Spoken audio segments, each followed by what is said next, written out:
What is that beautiful pub wall behind you, man? See, man? That is amazing. See Where did that come like from? I've this is.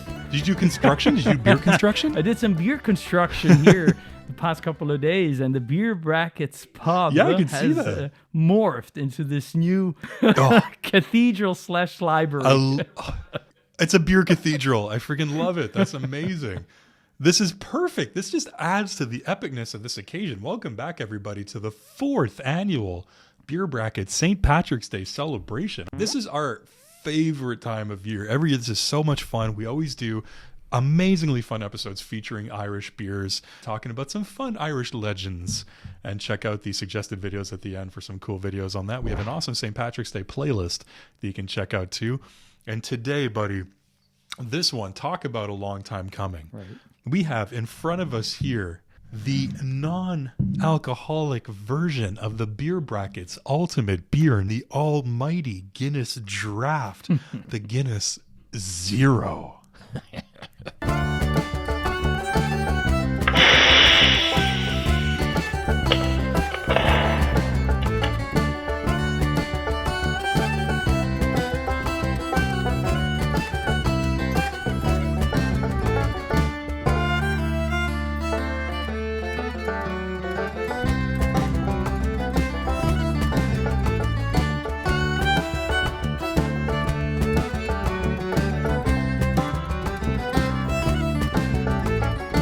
Isn't that amazing that finally are able to both try it together? Not only, Right. but that Guinness has, in the first place, made a non-alcoholic version of their amazing beer. I think I'm pretty stoked about that. It's unbelievable. I don't even know where to start. There's so many things to say about this. One, that they're able to make a non-alcoholic Guinness. Two, that this is going to be the first time you and I are having a non-alcoholic Guinness together. We've both tried this one before. It took a while. Distribution didn't hit Canada until recently. I was able to sneak some back from the States a couple of months ago and try it. This is pretty new for us Canucks up north. What makes Guinness Zero taste so similar to Guinness Draught is that we actually start with Guinness. We brew Guinness with the same raw materials to the same specification and quality. Then we gently remove the alcohol in a very sensitive way by using a low temperature filtration. What we're left with is the characteristic of Guinness, just minus the alcohol.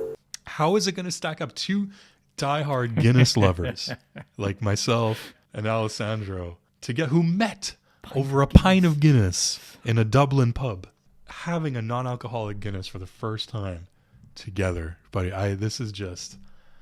I'm beer flabbergasted. I don't even know what to say. That's a good word, my friend. Flabbergasted is the right word to use in this context. It is, right? I don't think we should waste any time. Let's crack these open. Let's pour out these beautiful beers, and let's get right into it and see what two diehard Guinness fans think about Guinness 00 in your beautiful new pub. Look at that! Oh right? my God! I thought you might appreciate the change of scenery here. Okay, so far. I think my can didn't open correctly, and it's creating all this extra, I don't even know what you would call it, disturbances within the beer.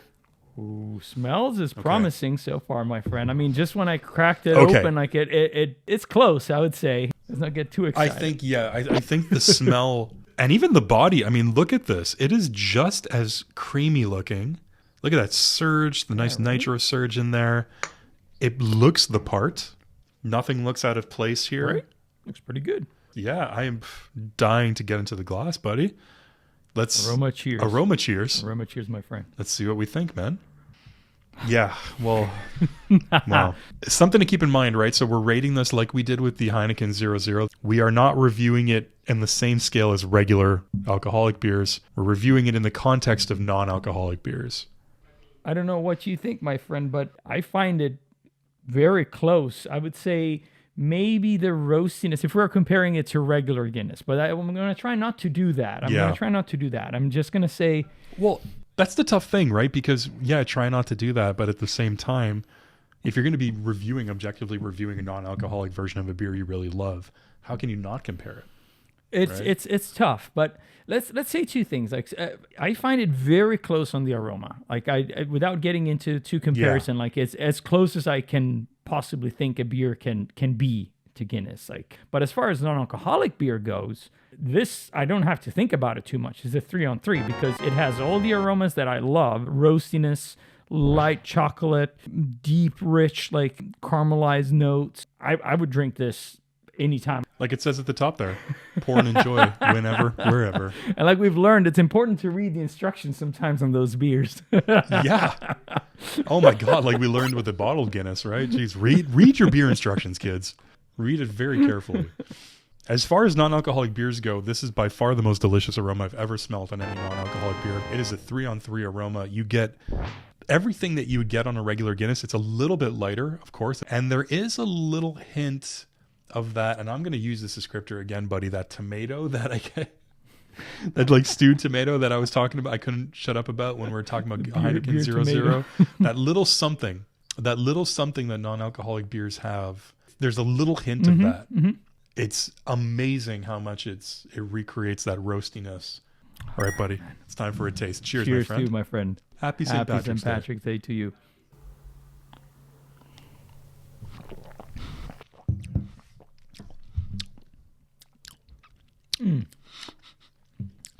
It's pretty incredible. I gotta say, I gotta give it to them. Like, you know, we've talked about this before, how we think with non-alcoholic beers, hoppier beers tend to fare better. Things that are like pale ales or IPAs, because the hops can kind of hide a little bit of the off flavors that come. This is the first non-alcoholic stout that I've had. Too. I wonder if the same can be said about stout and like the roasty characteristics kind of hiding those flavors that might turn people off a little bit. It's a very good analysis, my friend, because it's my first non-alcoholic stout as well. So I'd be curious to try some others just to compare. But the first impression is that, like you mentioned, a lot of time with a non-alcoholic beer, you tend to have like a lot of those classic beer flavors that are stripped.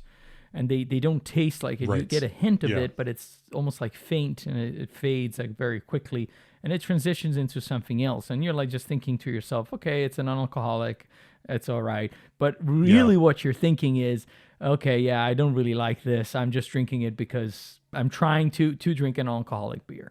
But with this one, exactly, I would say like the aroma is absolutely flabbergasting, to use a word that you used at the beginning of the review here. Yes. Beer flabbergastation. It is very, very suited here, I think. And the taste, honestly, it continues on that note. Hint of coffee, a little bit of chocolate, and then you get this deep, little bit of chocolate, savory in the distance always. Chocolate in the distance. Deep savory notes that just linger and stay. Oh, they linger without giving you that. And I know you called it the beer tomato flavor. Let's go with that. Let's go with that. Do I find anything that I don't like in it? No, not really. So 3-on-3 still for me. Like I think this is very spot on as far as like flavor goes. Like maybe it's because I like Guinness to begin with, so obviously it appeals to me having those flavors. Oh, I'm sure that factors in, right? Liking Guinness to begin with is going to be a major factor in that. I heard this described one time by somebody as being just like a watered down pint of Guinness. And I think that's very accurate. It's like almost if you just poured out a pint of Guinness and then took like a couple of ounces of water, poured it in, mixed it up, it's kind of like what you wind up with a little bit of that non-alcoholic beer characteristic that I still can't, beyond just describing as tomato, put my finger on it. But for the most part, you can ignore it. And with some beers, that's really hard to ignore. And it's a 3-on-3 by far. It's fantastic. It's really just like a watered down Guinness. I mean, there's no complaints. I would love to try this on draft, by the way. Be a beer quest, my friend, for the Guinness Draught 0. Oh, but you got to mix in regular drafts in between. Yes. Just to keep it interesting. Okay. That's a good way of thinking about it. Like that's a good advice for everybody. Like have the beer that you like, but then mix in like an non-alcoholic. I think that's a very good way of enjoying the night. Probably also getting much rotate, better. Right? Like one alcoholic, one non-alcoholic, one and one. If it tastes like this, I'm perfectly fine with that. Keep it kosher. This is going to be devastating news for you, buddy. And I hate to be the bearer of bad news because I don't know what I was thinking. And I don't know how this is going to affect the Beer Brackets universe, but I didn't save any beer for the Mouthfeel reflection.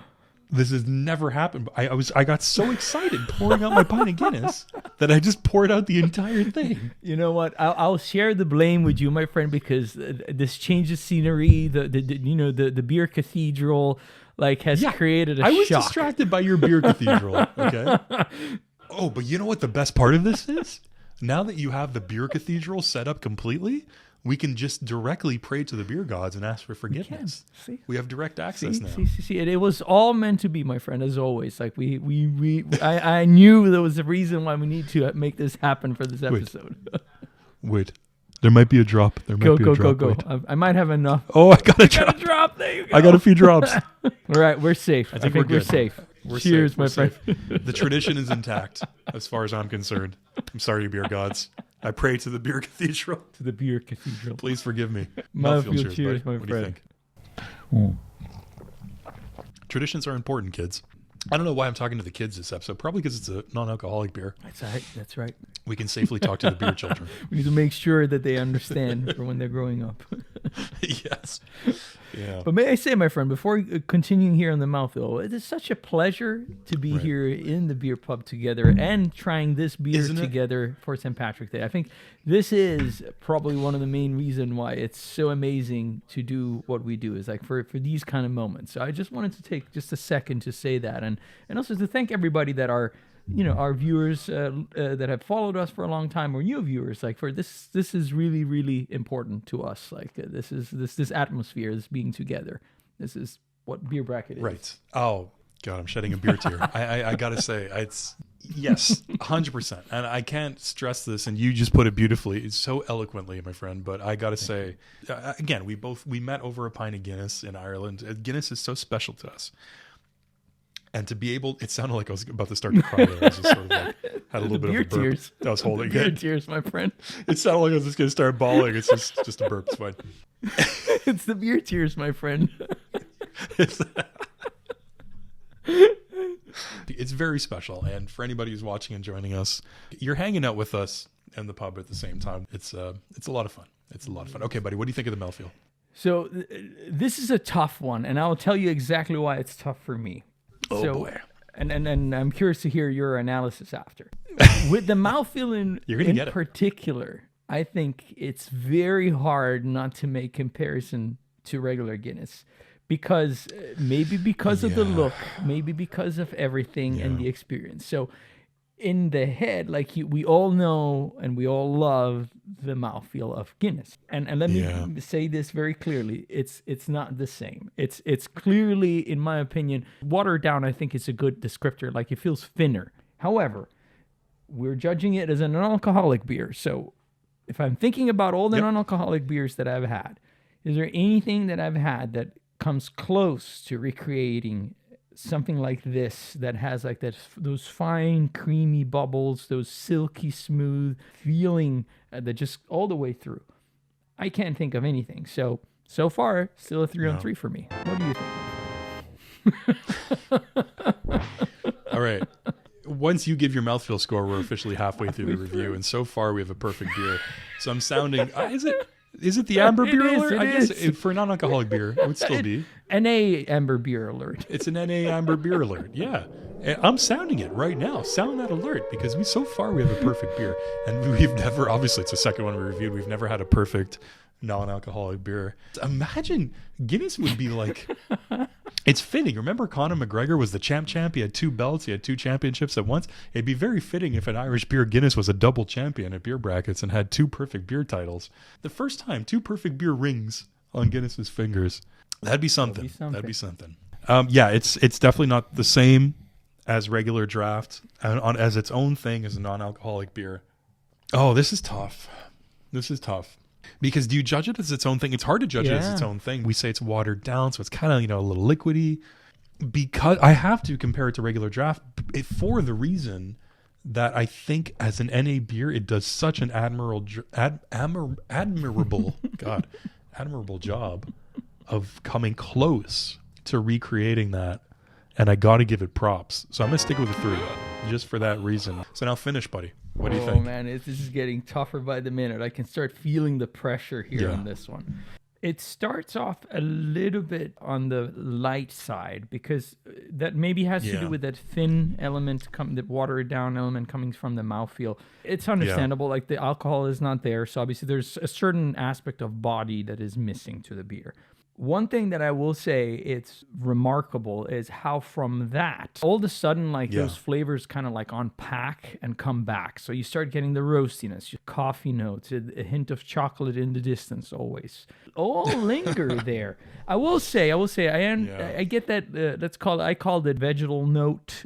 You call it beer tomato. Like a vegetal there note, is a hint of that. There is. But There is.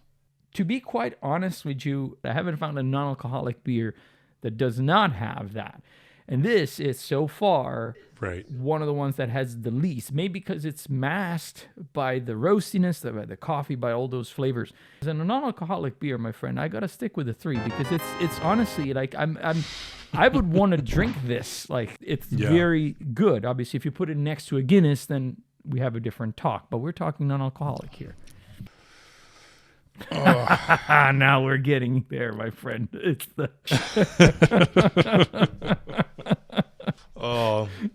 So I think the hardest thing to do well with a non-alcoholic beer is the finish, I'd imagine. Because like you said, for every non-alcoholic beer out there, there's that vegetal, I call it tomato, whatever you want to call it, kind of note that's there. And this definitely it hides it really, really, really well.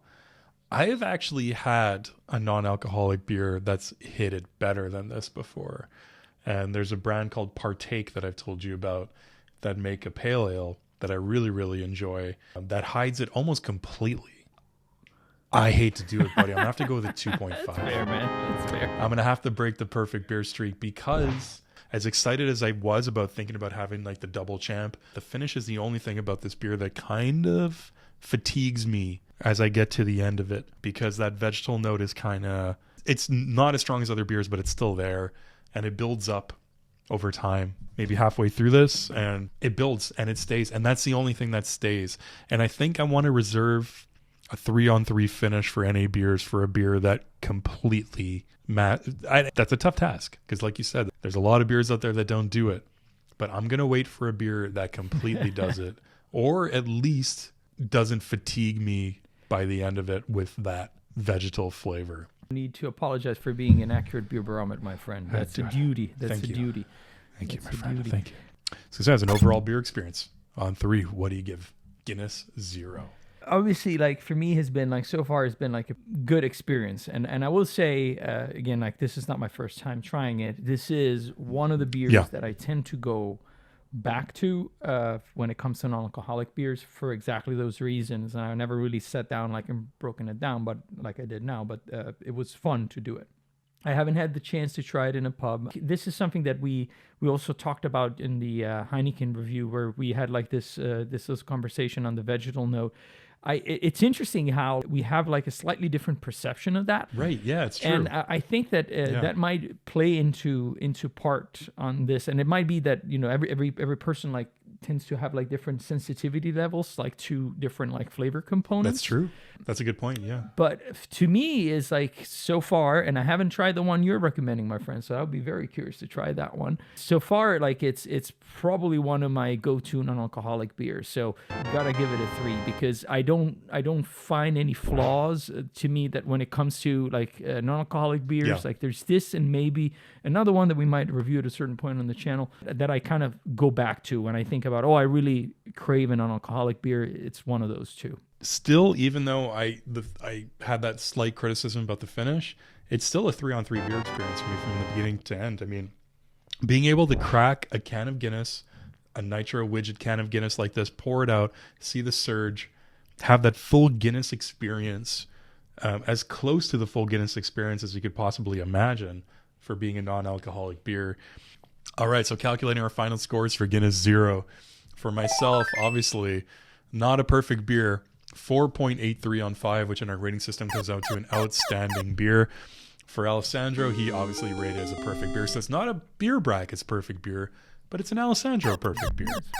And he rated it a perfect 5 on 5. There you go, everybody. Let us know down below. What do you think about Guinness Zero? Have you tried it before?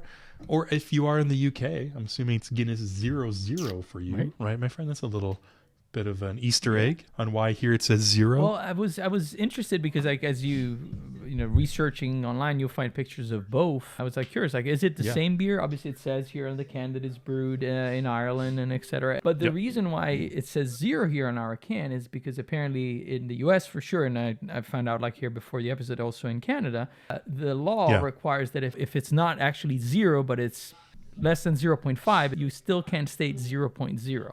So I think this is technically 0.3, which in Europe can be classified as 0.0, but here in the US and Canada, it cannot. Fun little St. Patrick's Day Easter egg. Stay tuned to the channel, everybody. We have plenty of more St. Patrick's Day content to come. And whatever you do, click that beer bell on your way out if you want to join us in the pub for future episodes, and YouTube will let you know. You can hang out with us in the pub. No matter what, don't forget to close your beer brackets. Never forget. Never. Happy St. Patty's. Sláinte.